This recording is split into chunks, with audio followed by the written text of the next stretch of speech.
Hi friends, welcome to our channel. Jagannathapuram అనే గ్రామంలో రామశాస్త్రి అనే పండితుడు ఉండేవాడు. అతను పురాణాలు బాగా చెప్పేవాడు. ఆయన ప్రవచనం వినడానికి అందరూ ఉత్సాహం చూపేవారు. చుట్టుపక్కల గ్రామాలకు చెందిన కొందరు మహిళలు ఆ ఊరు వచ్చి కూరగాయలు అమ్ముకొని తిరిగి సాయంత్రం వాళ్ళ ఊరికి వెళ్ళిపోయారు.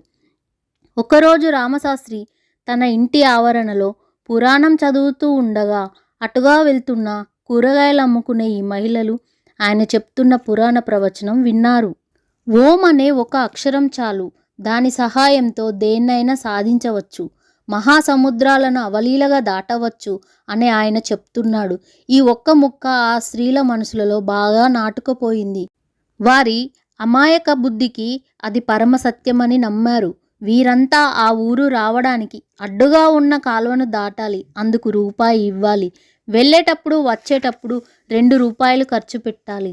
ఓం అనే ఒకే మాటతో మహాసముద్రాలే దాటవచ్చునని తెలిసిన శాస్త్రిగారు చెప్తుంటే విని వాళ్ళు ఆ కాలువను పడవలో దాటవలసిన అవసరమేముంది అని ఓం అని జపిస్తూ నీళ్ల మీద నడిచి వెళ్తే రోజుకు 2 రూపాయలు మిగుల్చుకోవచ్చునని అనుకున్నారు.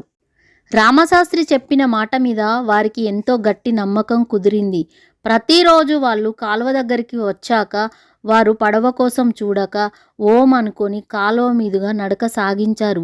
విశ్వాస ప్రభావం చేత వారు నీటి మీద నడవగలిగి అవతల ఒడ్డు చేరుకున్నారు.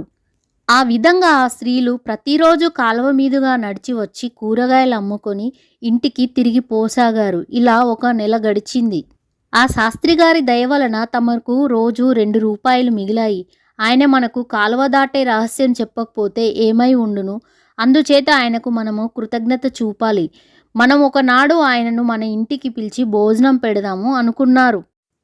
వారంతా భోజనానికి ఆహ్వానించేసరికి శాస్త్రిగారు కూడా సరేనన్నారు.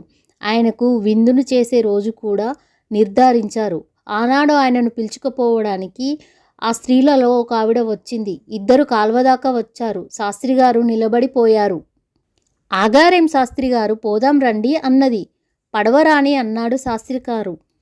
పడవ దేనికండి, నీళ్ల మీద నడిచిపోయేదానికి అంటూ స్త్రీ కాలువ మీదుగా బయలుదేరింది. కానీ శాస్త్రి ఆమెను వెంబడించలేదు. ఆ స్త్రీ తిరిగి వచ్చి, అయ్యా మీ పుణ్యమే కదా మేము రోజు డబ్బులు ఇవ్వకుండా కాలువ దాటుతున్నామంటూ తాము ఆనాడు శాస్త్రిగారు చెప్పిన మాటలు విని వాటి వల్ల తాము పొందిన మేలు చెప్పింది. అలాగైతే నేను కూడా ఓంకారంతో కాలువను దాటడం అభ్యసిస్తాను అన్నాడు శాస్త్రి. తర్వాత ఆయన కాలువ తీరాన ఉన్నవారి సహాయంతో నడుముకు ఒక పగ్గం కట్టుకొని కొస వాళ్ళకిచ్చి నేను మునిగే పక్షంలో నన్ను బయటికి లాగండి అని హెచ్చరించి కాలువలోకి వెళ్ళాడు. కాలువలోకి కాలు పెట్టాడు కానీ ఆయన నీటి మీద తేలనే లేదు. ఒడ్డున ఉన్నవాళ్ళు ఆయన్ని నీళ్ల నుంచి బయటికి లాగారు. ఓంకారం తనను కాలువ దాటించగలదన్న నమ్మకం ఆ శాస్త్రికి లేదు. అందువల్లనే నడుముకు తాడు కట్టి ఒడ్డున ఉన్నవాళ్ళని సహాయం అడిగాడు.